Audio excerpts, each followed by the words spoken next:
ఐబొమ్మ నిర్వాహకుడు ఇమ్మడి రవి కేసులో Hyderabad cyber crime పోలీసులు దూకుడు పెంచారు. రవిని పోలీసులు విచారిస్తున్నారు. ఈ విచారణలో సంచలన విషయాలు వెలుగులోకి వస్తున్నాయి.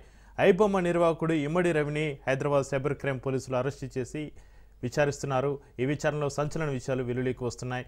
పైరసీ కింగ్ పిన్గా ఇమ్మడి రవి మారారని, గతంలో సాఫ్ట్వేర్ ఇంజనీర్గా పనిచేసి ఆ తర్వాత నుంచి పైరసీని తన మార్గంగా ఎంచుకున్నారని వివరించారు.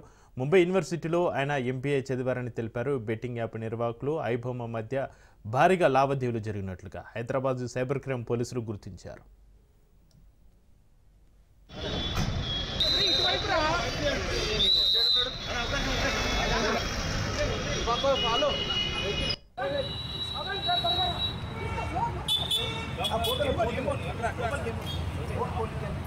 देखो बेटा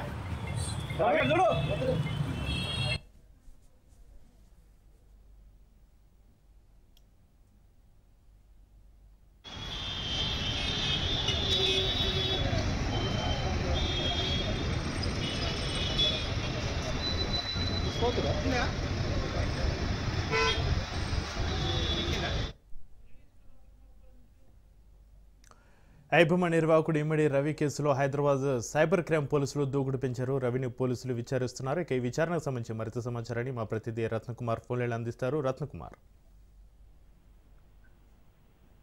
పైరసీ వెబ్సైట్ సినిమాలకు సంబంధించినటువంటి వెబ్సైట్ గా ఉన్న ఐబొమ్మ యాప్ వెబ్సైట్ కు సంబంధించి ఆ వెబ్సైట్ ను నిర్వహిస్తున్న నిర్వాహకుడు ఇమ్మడి రవిని సైబర్ క్రైమ్ పోలీసులు అరెస్ట్ చేశారు. ప్రస్తుతం దాన్ని కోర్టులో హాజరుపరిచిన తర్వాత రిమాండ్ కు తరలించడం జరిగింది. అయితే ఈ యొక్క వెబ్సైట్ నిర్వాహకుడిలో పైరసీ సినిమాలను టెలికాస్ట్ చేస్తున్నటువంటి సినిమాలను పైరసీ చేసి టెలికాస్ట్ చేస్తున్నటువంటి యొక్క వెబ్సైట్ కు సంబంధించి పోలీసులు ప్రధానంగా దృష్టి సారించడం జరిగింది. ఇమ్మీడియట్ గా ఆ వెబ్సైట్ ను క్లోజ్ చేసేందుకు రంగం సిద్ధం చేశారు.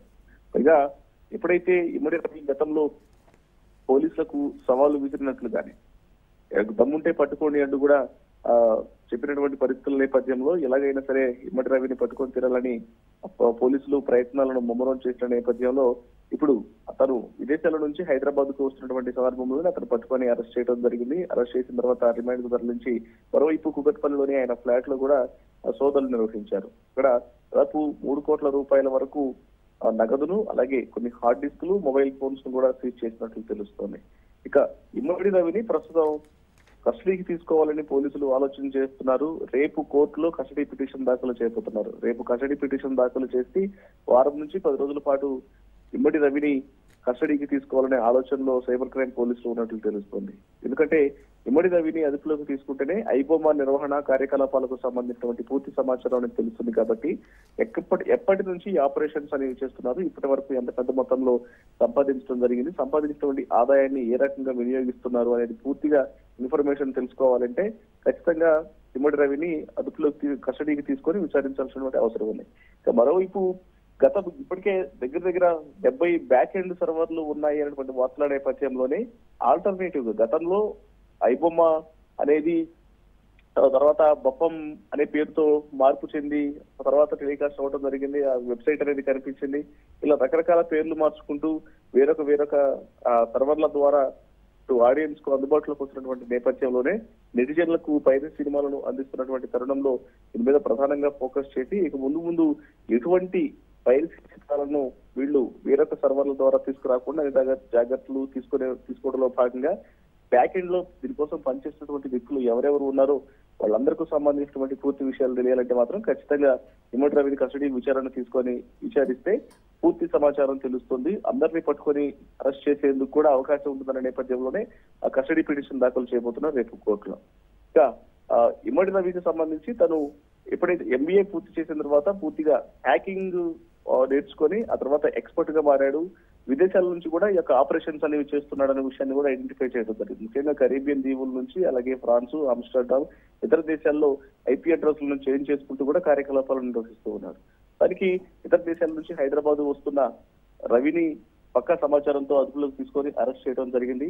ఇప్పుడు రవిని అరెస్ట్ చేయడంతో మొత్తానికి కొన్ని వేల కోట్ల రూపాయల ఆదాయం అనేది చిత్ర పరిశ్రమ మరొకసారి నష్టపోకుండా కొంత అడ్డు వేయగలిగారు అనేటువంటి విషయం తెలుస్తుంది. ఎందుకంటే గతంలో సినీ పరిశ్రమ నుంచి నిర్మాతలు, దర్శకులు పోలీసులకు ఫిర్యాదు చేసి దాదాపు ఒక సంవత్సరంలోనే 3,000 కోట్ల రూపాయలు నష్టపోతే అందులో ఎక్కువ మొత్తం తెలుగు చిత్ర పరిశ్రమే నష్టపోయింది ఈ పైరసీ కారణంగా.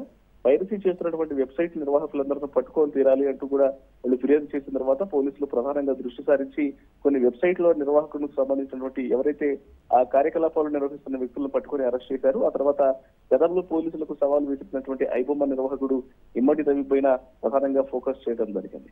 ఫోకస్ చేసి అసలు బెట్టింగ్ యాప్స్ అనేవి చాలా కీలకంగా ఉన్న నేపథ్యంలో, ఎందుకంటే ఐబొమ్మ నిర్వహణ అనేది పూర్తిగా బెట్టింగ్ యాప్స్ కూడా అందులో ఉన్నాయి కాబట్టి బెట్టింగ్ యాప్స్ ద్వారా పెద్ద ఎత్తున సంపాదిస్తున్నారు కాబట్టి సినిమాలను టెలికాస్ట్ చేస్తున్నటువంటి సందర్భంలో సో వీటన్నిటి బెట్టింగ్ యాప్స్ మీద ప్రధానంగా దృష్టి సారించిన తర్వాతనే నగదు లావాదేవీలు బెట్టింగ్ యాప్స్ నిర్వాహకుల నుంచి ఏ రకంగా ట్రాన్సాక్షన్ జరుగుతున్నాయి అనేది ఆరా తీస్తున్నటువంటి సందర్భంలోనే ఐబొమ్మ రవి యొక్క ఆచూకీని కనిపెట్టడంలో కూడా ఈ ఇంటర్లింక్స్ ఉపయోగపడ్డాయని చెప్పాలి. సో ఆ రకంగా అతన్ని పట్టుకోవడంలో పోలీసులకు కొంత పని సులువైంది. మరోవైపున భార్యతో ఉన్నటువంటి విభేదాల కారణంగా కూడా అతను ఆమె ఇచ్చినటువంటి ఇన్ఫర్మేషన్ తో సైతం రవిని పట్టుకునేందుకు పోలీసులకు అవకాశంగా మారిందని తెలుస్తుంది. ఎటకేలకు ప్రస్తుతం అతను ఆ పోలీసుల చేత అరెస్ట్ కాబట్టి ప్రస్తుతం రిమాండ్ లో ఉన్నాడు.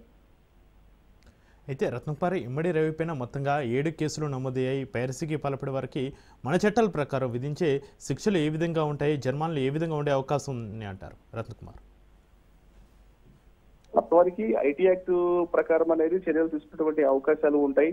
ఖచ్చితంగా ప్రస్తుతం పోలీసులు కేసు నమోదు చేసి ప్రస్తుతం రిమాండ్ తరలించిన నేపథ్యంలో అతన్ని అరెస్ట్ చేసిన తర్వాత ఇప్పుడు కస్టడీకి తీసుకుంటే ముఖ్యంగా ఐటీ చట్టాలను ఉపయోగించుకోవడం, అలాగే పైరసీలకు సంబంధించి పెద్ద మొత్తంలో చిత్ర పరిశ్రమకు భంగం కలిగించడం, ఆస్తులకు అంటే కొంతమంది వ్యక్తులు కష్టపడి తీసినటువంటి సినిమాలను పైరసీ చేసి వాటి ద్వారా పెద్ద మొత్తంలో సంపాదించి అవినీతికి పాల్పడుతున్నారు కాబట్టి సో అక్రమాలకు అవినీతికి పాల్పడుతున్నటువంటి సెక్షన్స్ కు సంబంధించి ఇలా అనేక రకాలుగా ఇప్పటికే 7 సెక్షన్ల ప్రకారం కేసులు నమోదైనట్టు తెలుస్తుంది.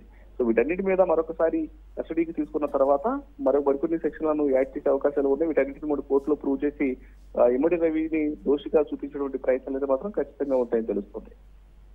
అయితే రత్నకుమార్ ఇమ్మడి రవికి సహకరించిన ఈ పరిస్థితికి సంబంధించి ఐబొమ్మ నిర్వహణ కావచ్చు, బొప్ప నిర్వహణ కావచ్చు, ఈ నెట్వర్క్లో సభ్యులందరినీ కూడా అరెస్ట్ చేసే అవకాశం ఉందా రత్నకుమార్? ఖచ్చితంగా ప్రస్తుతం అతన్ని రవిని అదుపులోకి తీసుకొని ఒక కస్టడీకి తీసుకొని విచారణ చేస్తే దీని వెనకాల ఉన్నటువంటి కీలక వ్యక్తులు ఎవరు అనేది ఇప్పుడు ఇతనే కింగ్ పిన్ గా ఉండడం సంగతి తెలుస్తుంది కాబట్టి అతనికి సహకరిస్తున్నటువంటి మొత్తం ముఠా ఎంతమంది ఉన్నారు అనేది బయటకు వచ్చేటువంటి అవకాశాలు ఉన్నాయి. ఎందుకంటే ఐబొమ్మ అనేది గత కొన్ని సంవత్సరాల నుంచి నెటిజన్లకు పైరసీ సినిమాలను అందిస్తూ ఉంది. సినిమా రిలీజ్ కాకుండానే కొన్నిసార్లు ఈ యొక్క ఐబొమ్మలోకి కొత్త సినిమాలు అనేవి వచ్చేస్తున్నాయి. సో అంతలా హ్యాకింగ్ లో తను దిట్టగా ఉన్నాడు కాబట్టి సో అతనికి అసలు హ్యాకింగ్స్ అనేవి ఎలా చేస్తుంటాడు, సర్వర్లను ఏ రకంగా హ్యాక్ చేసుకుంటున్నటువంటి ఇన్ఫర్మేషన్, ఇప్పటి వరకు ఎన్ని సర్వర్లను హ్యాక్ చేయడం జరిగింది, ఏ విభాగాలకు సంబంధించినటువంటి సర్వర్లను హ్యాక్ చేసి డేటాను చోరీ చేశాడు అనే దాని మీద కస్టడీ విచారణలో ప్రధానంగా అతని దగ్గర నుంచి సమాచారం తెలుసుకునేటువంటి అవకాశాలు ఉన్నాయి. గతంలో డబుల్ డ్రాకర్స్ అలాగే మూవీ రూల్స్ అంటూ కొన్ని పైరసీ వెబ్సైట్లను నిర్వహించిన నిర్వాహకులను పట్టుకుని అరెస్ట్ చేసిన తర్వాత వాళ్ళు ఏ రకంగా ఆపరేషన్స్ చేస్తారో దానికి సంబంధించిన పూర్తి సమాచారం అనేది పోలీసులు నిందితుల దగ్గర నుంచి తెలుసుకున్నారు. కాబట్టి ఇప్పుడు ఐబొమ్మ నిర్వాహకుడు రవి దగ్గర నుంచి సైతం ఐబొమ్మ ఆపరేషన్స్ అనేవి ఎలా చేస్తూ ఉంటారు, ఎక్కడెక్కడి నుంచి చేస్తుంటారు, మొత్తం ఎంతమంది టీం కలిసి పనిచేస్తున్నారు అనేది పూర్తి సమాచారం తెలుసుకున్న తర్వాత ఇందులో ఇన్వాల్వ్ అయినటువంటి ఇతర కీలక వ్యక్తులను కూడా పట్టుకుని అరెస్ట్ చేసే అవకాశాలు ఉంటాయి. Right, thank you Ratnakumar.